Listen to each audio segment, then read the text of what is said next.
নির্বাচন নিয়ে ভারতের উপদেশ চাই না, এই একটি বাক্যেই নতুন করে আলোচনায় বাংলাদেশ ভারত সম্পর্ক। প্রধান উপদেষ্টা ড মুহাম্মদ ইউনূসের বিদেশ উপদেষ্টার এই বক্তব্য কি কেবল কূটনৈতিক বার্তা, নাকি নয়াদিল্লির প্রতি একটি স্পষ্ট রাজনৈতিক সংকেত?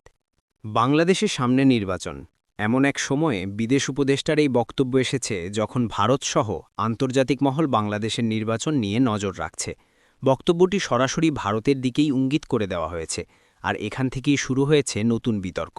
নির্বাচন একটি দেশের সার্বভৌম অধিকার, এখানে বাইরের কোনো রাষ্ট্রের হস্তক্ষেপ অগ্রহণযোগ্য, এই বার্তাই দিতে চেয়েছে বাংলাদেশ। কিন্তু প্রশ্ন হল, এই বার্তা কি কূটনৈতিক ভাষায় দেওয়া হলো, নাকি রাজনৈতিক দৃঢ়তা দেখাতে গিয়ে ভাষা হয়ে উঠল বেশি কঠোর? ভারত বাংলাদেশের সবচেয়ে বড় প্রতিবেশী। বাণিজ্য, ট্রানজিট, বিদ্যুৎ, সীমান্ত নিরাপত্তা সব ক্ষেত্রেই দুই দেশের পারস্পরিক নির্ভরতা গভীর। তাই বাংলাদেশের অভ্যন্তরীণ রাজনৈতিক প্রক্রিয়া নিয়ে ভারতের আগ্রহ নতুন কিছু নয়, কিন্তু আগ্রহ আর উপদেশ, এই দুয়ের সীমারেখা কোথায়? এই বক্তব্যের ফলে তিনটি সম্ভাব্য প্রভাব দেখা যেতে পারে। কূটনৈতিক ভাষা আরও সতর্কভাবে ব্যবহারের প্রয়োজনীয়তা, বাংলাদেশ ভারত সম্পর্ক নিয়ে নতুন করে আলোচনা, অভ্যন্তরীণ রাজনীতিতে সার্বভৌমত্ব ইস্যুর জোরালো ব্যবহার।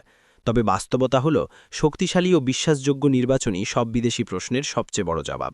কূটনীতিতে শব্দের গুরুত্ব অনেক।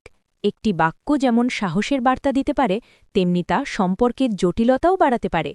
প্রশ্নটা তাই, বার্তাটি কি সঠিক ছিল, নাকি ভাষাটা আরও সংযত হতে পারত? বাংলাদেশের নির্বাচন নিয়ে সিদ্ধান্ত নেবে বাংলাদেশের জনগণ, এটাই চূড়ান্ত সত্য।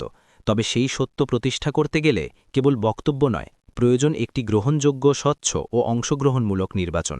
কারণ শক্তিশালী নির্বাচনই সবচেয়ে শক্তিশালী কূটনৈতিক বার্তা।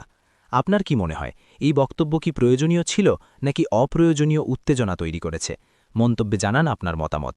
ভিডিও ভালো লাগলে লাইক দিন, আর এমন বিশ্লেষণ পেতে চ্যানেলটি সাবস্ক্রাইব করুন।